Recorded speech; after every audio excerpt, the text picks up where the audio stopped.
Okay, so this afternoon we're going to have another lesson in connection with the key concept in the social sciences rooted in Filipino languages and experiences. So this last time we have the Psikolohiyang Pilipino, and this time we're going to have the Pantayong Pananaw. Okay, so what is Pantayong Pananaw? So Pantayong Pananaw ay isang konseptong binuo ng historiador na si Dr. Su Salazar. So si Dr. Su Salazar, kung natatandaan niyo, he is a contemporary of Virgilio Enriquez and Dr. Cubar, and they are the proponent of Psikolohiyang Pilipino. No? So this time, uh, Dr. Su Salazar is able to develop his own Filipino thoughts or Filipino mindset, which is known as the Pantayong Pananaw. So based on in this concept, we have the root word of the term pantayo, or from the word tayo, so tayo. And then pananaw, so it is a perspective. So in English, we call it the we perspective, ang ating pananaw. Uh, okay, so this is a discourse using the Filipino language for history and social sciences. So, kasaysayan at agham panlipunan. So, this is a revisionist perspective because it tried to revise what we have learned when we were in elementary and in high school. Probably in your time, it is quite different because your study of history, of Philippine history and sociology may already have been influenced by this Pantayong Pananaw by Dr. Su Salazar. According to him, in Filipino, ang kasaysayan ay isang salaysay hinggil sa nakaraan na may saysay para sinasalaysay ang pangkat ng tao o salinlahi. So it is a history, it is a narrative, uh, an important narrative to the people, of the people and to the people. So who are the people? So the Filipino. It is with due importance. So history has its due importance to the people to whom that history is being told. In other words, you try to understand the history because it is your own history. Uh, One of the criticism of Pantayong Pananaw in our previous history is they are saying that this history is not the history of the Filipino. It is not the history of the Filipino people, but rather the history of the colonizer, telling the people, the Filipino, that this is our history. For example, the coming of of Magellan, that is the history of Spain coming to the Philippines. It does not tell about what happened to the Filipino people. In other words, the Filipino people are of secondary importance. The primary importance is given to the colonizer. So for that, they said that it is the history of the colonizer being told to the Filipino people. Ano? So pinapakita nila, uh, isinasalaysay ng mga historian ang kasaysayan ng mga Espanyol sa mga Pilipino. So yun ang nangyari. So that's why, according to Dr. Su Salazar, let's try to think of the history that is our own, not based on the perspective of the colonizer. So yun ang main thought ng Pantayong Pananaw. And then uh, pinag-uugnay-ugnay nito ang katangian. So sa psikolohiyang Pilipino, katangian, halagahan, values, kaalaman, karunungan, hangarin, kaugalian, pag-aasal at karanasan ng isang kabuang pangkalinangan, kabuuang nababalot at pinahayag sa pamagitan ng isang wika. So that's why Dr. Su Salazar is also proponent of the use of the single language, and that is the language understood by all Filipino, and that is the Filipino language. Okay. Now, what is Pantayong Pananaw?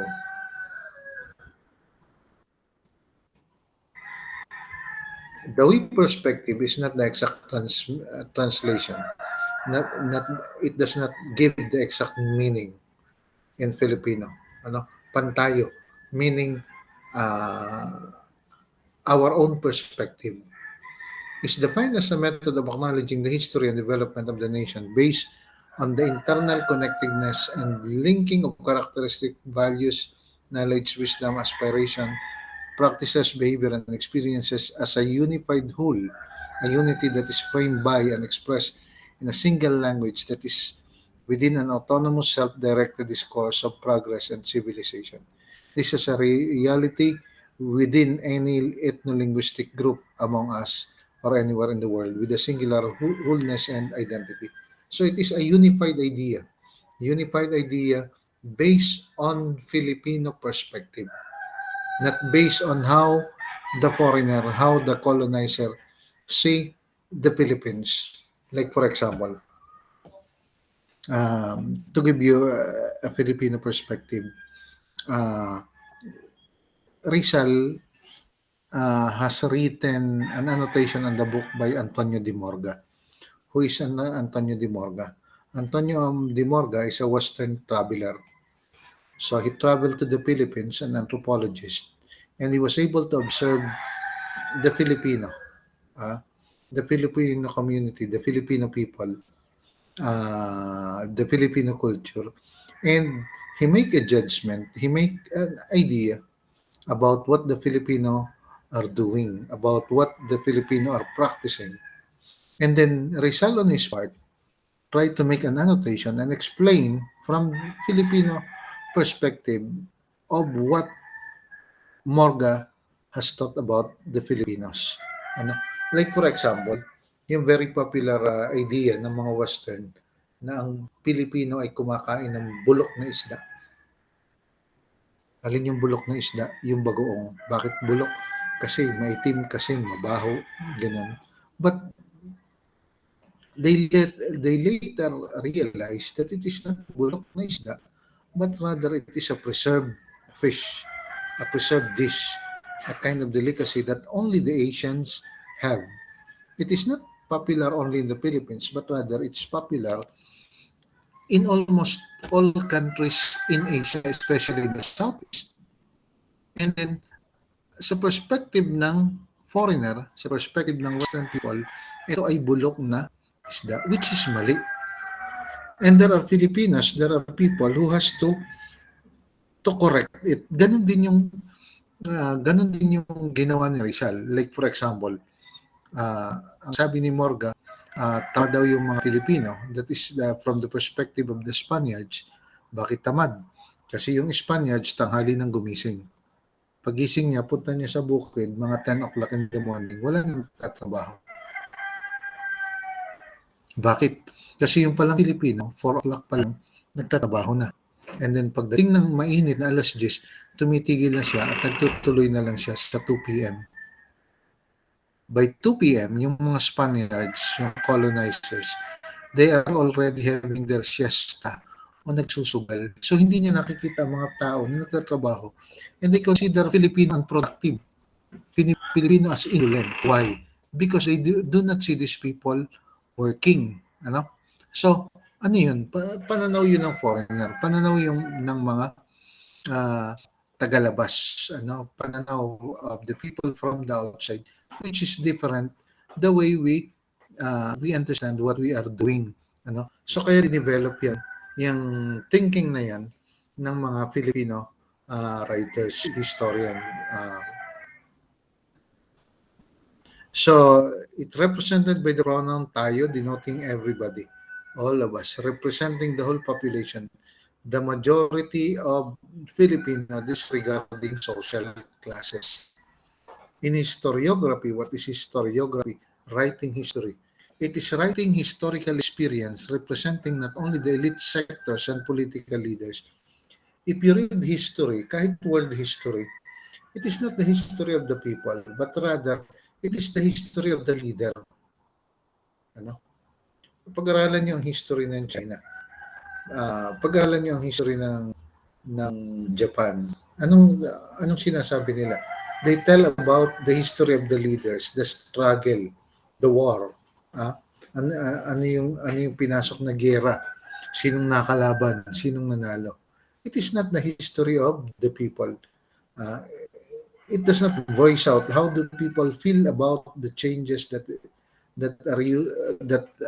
are happening in their community. So kaya ngayon, sabi niya, there will be a shift from the old paradigm of writing history which highlights political leaders and their higher social classes as main actors, disregarding the contributions and the role played by the masses. So hindi na lang itong history na to about political leaders, about high social classes. Hindi na lang history ng, pag tinignan mo Philippine history history of Philippine government ay history ng history ng Philippine president. Nagpalit ng president, anong ginawa ni president, yan. Pero hindi niya na isalaysay ano nangyari sa mga tao during that time. So that's why it is not history of the people. Hindi yun pananaw ng mga Pilipino. So ano yung pangkaming pananaw? So in contrast to Pantayong Pananaw, which is considered the perspective of the masses, pangkaming pananaw is the pananaw of the elite. They are Filipino but they are elite. So sino yan? Mga propagandista. Sina Rizal, sina Luna, sina Mabini, yung mga politicians during that time. Anong kanilang nakikita? For their own good, for their own personal objectives. So yun yung pangkaming pananaw. Anong nakikita nila? They are what they write, what they see about the Philippines and telling it to the foreign audience. Halimbawa, si Rizal, for example, sinulat niya ang No Limit ang Here. Bakit ang No Limit ang Here ay sa wikang Espanyol? Not in Filipino language. It is very simple. Kaya ni Rizal, sinulat ang No Limit ang Here sa Spanish at hindi sa Filipino because his intended audience are the Spaniards. His intended audience are the Europeans. His intended audience are not the Filipino, but rather his intended audience are the foreigner because Jose Rizal want to expose to the world what is happening to the Philippines. So yun. So ano yung kanyang tinitingnan? Ang tinitingnan niya, what is happening to the Philippines, exposing it to other people. So, sinong nagsasalita? Ang nagsasalita ay higher Filipino classes, Filipino higher classes, or Filipino upper class. Kanino niya sinasabi? Yun nangyayari. Yun ang sinasabi niya sa taga-ibang bansa, sa taga-labas. So kaya, yung kay Rizal, yun ang tinatawag nilang pangkaming pananaw para sa kanilang iilan. Sino yung iilan na yun? The higher social class, yung mga upper class. So yun yung pangkaming pananaw. In contrast to Pantayong Pananaw, which is conceived as a pananaw, a history, or a situation in the Philippines being told by the Filipino to themselves. Ano yung nangyayari sa Pilipinas ayon sa mga masang Pilipino at sinasabi niya kanino? Sa masang Pilipino, hindi sa ibang bansa. Kaya yun ang gustong ipaunawa ni Dr. Sus Salazar tungkol sa ating history. Ang history na sinulat ng mga Pilipino tungkol sa karanasan ng mga Pilipino at ipinapaalam sa mga Pilipino. Ang pangkaming pananaw ay ang history o ang situation na dinidescribe ng mga elite classes at sinasabi sa taga-ibang bansa. So nakita niyo ang pagkakaiba, no, ng pangkaming pananaw. Okay. Ano naman yung sunod? Okay.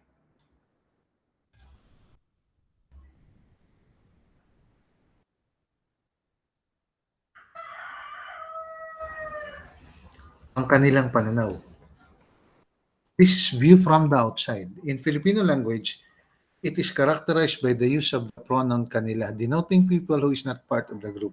So, sino yung may kanilang pananaw? So, ang kanilang pananaw, that is the perspective of the colonizer telling to their fellow colonizers. So, the situation or the history of the Filipino are being written by the colonizers and being told to the colonizers. So, ano yun? Sinusulat nila yung karanasan ng mga Pilipino ayon sa kanilang paningin, sa kanilang pananaw, at sinasabi nila sa kapwa Espanyol na ganito ang mga Pilipino. Ha? Ayun, ganun na nga ang sinasabi niya. No? Yung account ni Morga, Sucesos de las Islas Filipinas in 1609, ano? So yun yung kanyang pananaw. Tapos sinasabi niyan, sinulat niya sa wikang Espanyol and then published in Spain for the Spaniards to see what is in the Philippines, what we have in the Philippines during the colonizer. So in other words, para ka lang nakatingin sa isang aquarium, ino-observe mo yung kung ano yung nakikita mo. And then sinasabi mo sa mga kapwa mo nanonood kung anong nangyayari sa inyong lugar. Wait for a while.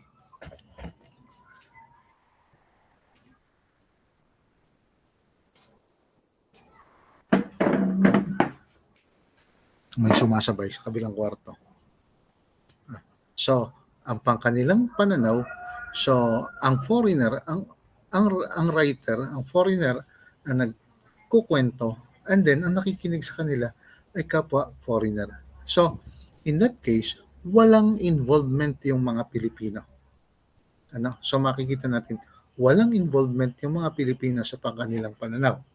Ulitin natin, ang pantayong pananaw, ang nagsasalita ay Filipino, ang nakikinig ay kapwa Filipino. Kaya yun ay pantayo. Atin, it is our own perspective told to our own people. Ang kaming pananaw, few Filipino people speaking to the foreigner, speaking to other people about the Filipino people. Ang pangkanilang pananaw, people from the outside, the foreigner, talking about the Philippines, telling it to other non-Filipino. So, yun ang pagkakaiba ng tatlo. Okay. So, ngayon, binigyan ko kayo ng ganitong activity. So, at first, you have to define the following. What is Pinipinology? You have it in another lecture. Psikolohiyang Pilipino, pantayong pananaw, pangkanilang pananaw, pangkaming pananaw. And then you complete the following table. Kasasabi ko lang, itong pananaw, pangkanila, pangkami, pantayo. Sinong speaker, sinong nagsasalita. Ayan. And then we have this kind of activity. You are given pictures here. For each picture, identify a person who you may consider to be yourself.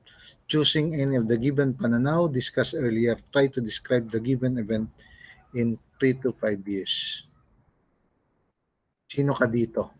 Anong pananaw ang gagamitin mo? At paano mo ipapaliwanag ang nangyayari? Kung ikaw yung batang nakaupo na ito,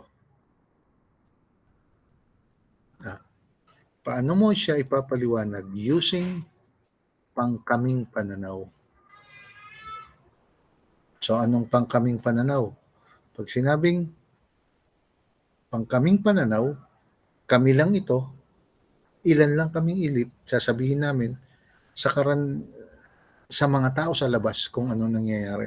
So kung ikaw ito at ang lugar ay halimbawa ay isang biktima ng bagyong Odette, ano? Biktima 'yan. So ikaw ito, ipagsasabi mo sa ibang tao kung anong nangyayari sa kanila, sa kanilang mga tao, paano mo 'to sasabihin? That is pangkaming pananaw. Ang third picture naman ang nangyayari. Anong nakikita niyo diyan, bahala na kayo. I am, sino ka diyan? Ha? Ikaw ba yung naka-orange na may nakalagay na World AIDS Day? And then, using the pangkanilang pananaw. So, ibig sabihin, hindi ka dito. Parating ka lang. And then, sasabihin mo sa lugar nyo na ganito ang mga tao sa iyong pinuntahan. Paano mo to sasabihin? Yan, may spaces given. And then, ang third one, ito yung event, gamitin mo ang pantayong pananaw. So, alin ka dito? Ikaw ba yung nanonood o ikaw yung sumasayaw? Nag-cheer? Paano mo i-describe yung event? So, kanino mo sinasabi? Sa kapwa mo, nariyan sa event na yan. At sino ka? Ikaw ay uh, the participant in that said event. So, ganyan mo pag-aaralan at ganyan mo sasagutan ang activity na ito tungkol sa pantayong pananaw. At sana, and I hope,